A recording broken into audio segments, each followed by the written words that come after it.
Mga brothers, ang bagong version ng CBR 150R ng Honda 2025. So magkaroon tayo ng quick walk around review dito sa motorsiklong ito. Dito sa harap mga brothers, naka 6 LED split type tayo rito na LED. Of course, DRL natin dito, masungit.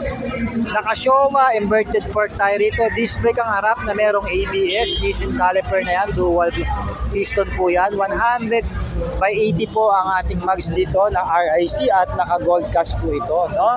Pagdating dito sa taas mga brothers, meron tayong digital meter, naka shutter key ito mga brothers on the wheels. At syempre pa pag dito naman sa likod, LED tail light. Dalawa po yan mga brad. At meron tayong 130/70 rito na gulong sa likod.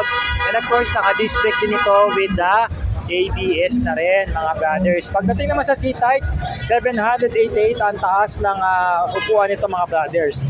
At meron siyang bigat na 138 kg pagdating sa kanyang curb weight. Of course, naka-centered monoshock tayo rito na Pro Link na rin ito mga brothers. Pagdating naman sa fuel tank, 12 liters po ang kaya niyang ikarga. Alright.